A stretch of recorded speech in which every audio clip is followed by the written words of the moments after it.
The ice box are basically air-conditioned cages where they keep it at about 40 degrees with no mattresses, 50, 60 people in one of these at a time, freezing cold, your lips blister, you shiver, you get to near hypothermic conditions.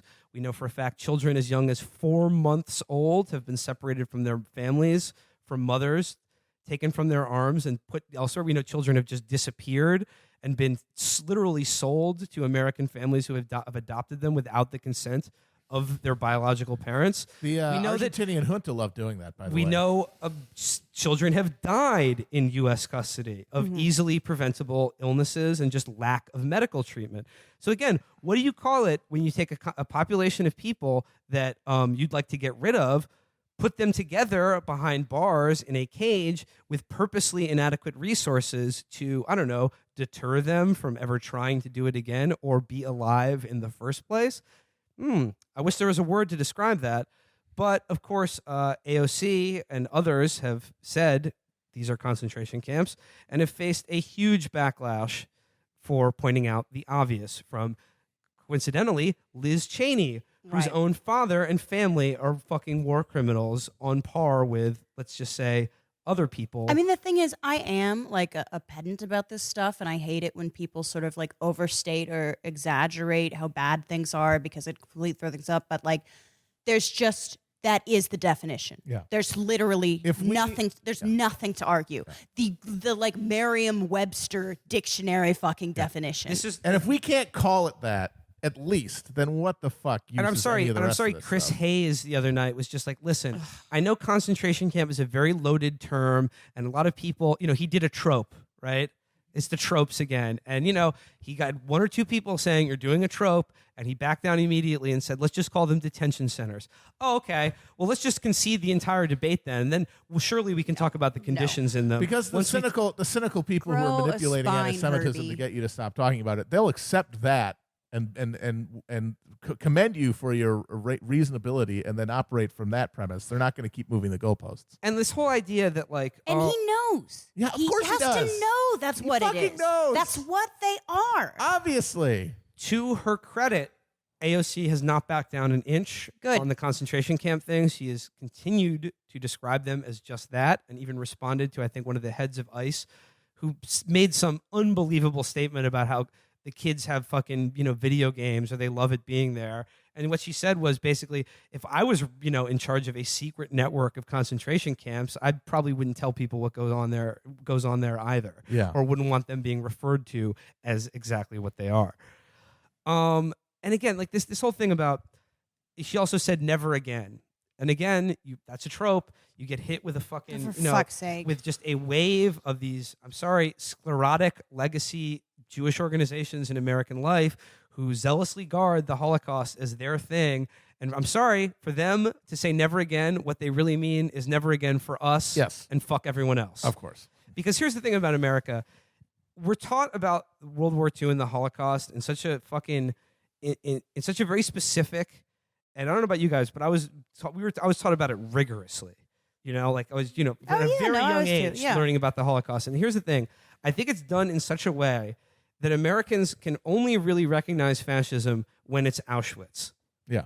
And like anything before that is not fascism, or to make a comparison to the Holocaust is in bad taste or whatever. But the thing is, I don't think I learned about, I learned about it from like TV or History Channel or PBS or something, but I didn't hear about like Japanese concentration camps in America until college. Yeah, there's that as well. But the point is that the final solution was the final solution because there was a shitload of other solutions that led up to it. Yeah. And it was a path that was paved at every single point with things like, removing the rights of certain groups of people, painting them as less than human, concentrating them in, neighborhoods and then camps, deporting them from Germany and other countries to other places in transition and concentration camps. So whenever I think about this, I always think about what Norman Finkelstein said about this, the idea about invoking the Holocaust. And he wrote a very good book called The Holocaust Industry about just this. Both of his parents were actual Holocaust survivors. They were left-wing Jews. Both of them were in Nazi death camps. Unlike the vast majority of the American Jewish Forgetting population. about the epigenetic memories, though. Right. Don't forget those. Right. And what he said is what his mom always told him about comparisons to the Holocaust, and that this idea that you should never make the comparison because the Holocaust is such a singular event of evil in human history. It's trans-historical, yeah. Which I actually have to say I kind of agree with. However, what he said is what his mother said is no, always make the comparison. Always make the comparison, because like when you see injustice of the same kinds that are happening and the dehumanization of people that happens step by step and little by little, you have to make the comparison, because guess what?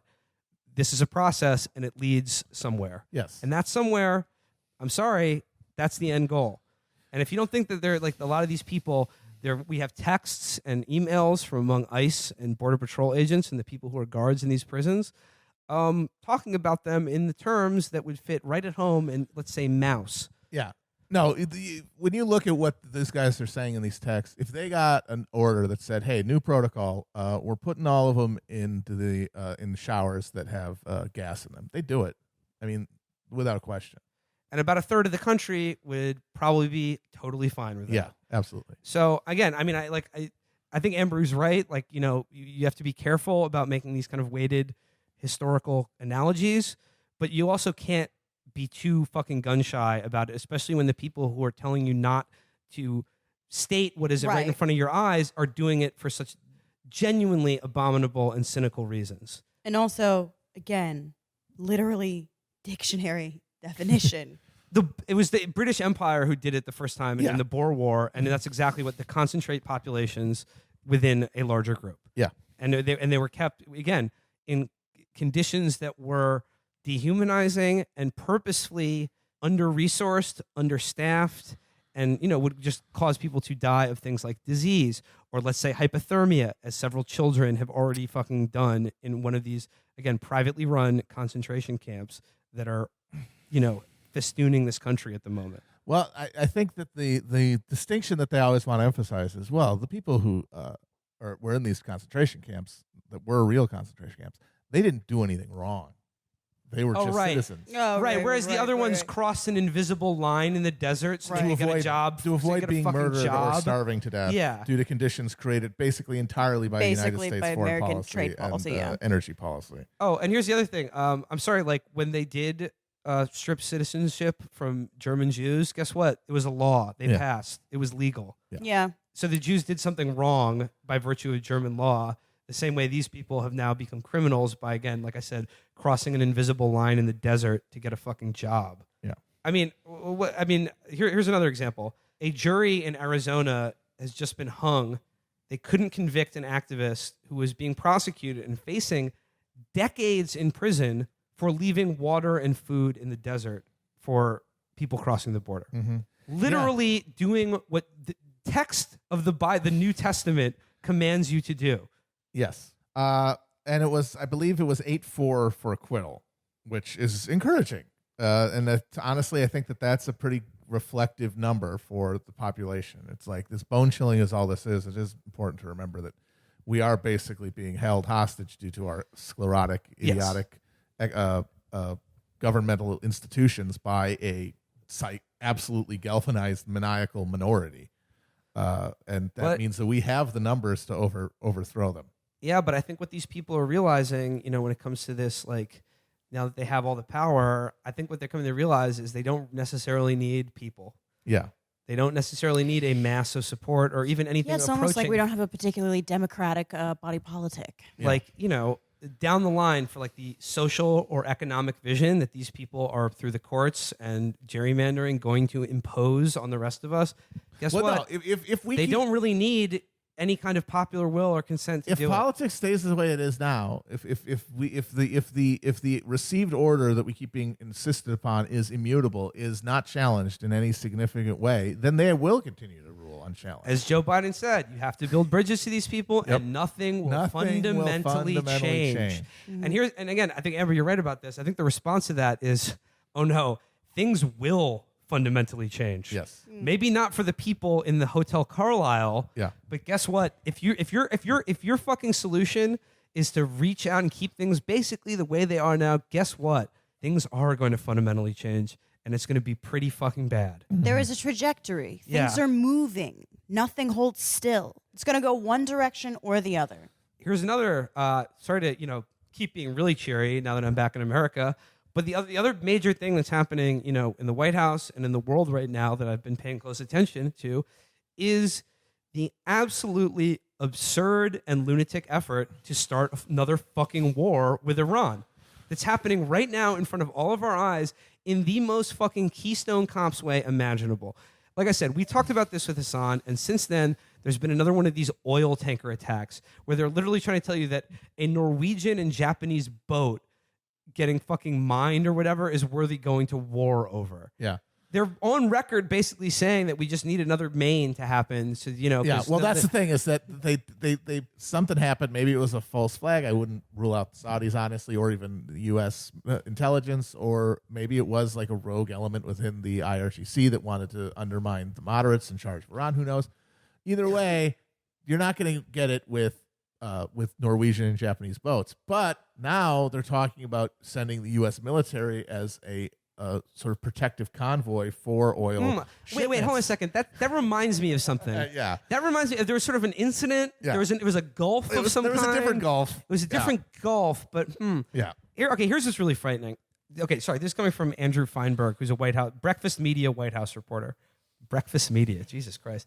He said Breakfast Media? Yeah, I'd never heard of that organization. But the Breakfast Media. He said, I asked Donald Trump why Americans should trust his administration's pronouncements on Iran. He had absolutely nothing to say, and it was unclear if he understood what I was asking. I just want to read this. Why should Americans trust your administration to tell the truth about what's going on with Iran? If we go to war, why should we believe you if you say why? Trump.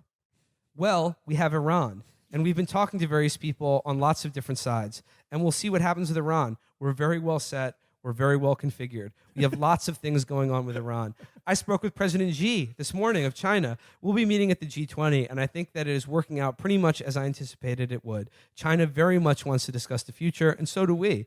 So the relationship with President Xi is a very good one. We had a long talk this morning. What are these? Is it just dementia? Like, it's genuinely shocking. He has totally checked out of this. And not only that, just the other day, he completely undermined the Hawks and his administration by saying what happened right off the coast of Oman was, quote, a very minor incident. Yeah. He's honestly the only thing standing in the way of it. Here's what's really terrifying, though. Here's what's really terrifying. He is completely checked out, and Bolton and Pompeo are running this fucking war agenda completely out of the loop of not just the president, but probably the Joint Chiefs of Staff, too. Oh, definitely. The acting Secretary of Defense just basically resigned because his fucking son hit his wife with a baseball bat. Yeah. There's nobody, I mean, in normal circumstances, I would say the fact that there's nobody in charge and no one knows in charge of America's imperial death machine, I think would normally be like an okay thing. But here's the thing. It's Bolton and Pompeo have their hands at the wheels right now, and they are driving us straight into a military confrontation with Iran. The president, Trump, has no fucking clue what's going on. He doesn't give a shit. And as we said again when this was happening back a couple of weeks ago when we talked with Hassan, here's what's really terrifying to me about this. Is on the one hand, if you compare the rollout of this war to the Iraq war, it is laughable. The Iran hawks are truly not sending their best. Nobody is buying this fucking oil tanker bullshit. Not even our allies. Maybe the British Tories are, but they're the most cucked people in the universe. Yeah. I mean, they'll say and do anything for if America says it. Well, especially with the Brexit ongoing. Yeah. But Germany has been like, hold up a minute. Like there are no serious allies buying this. The owner of the Japanese company that owns these oil tankers has issued a statement saying it is not completely declaiming everything the president and the administration has been saying about this.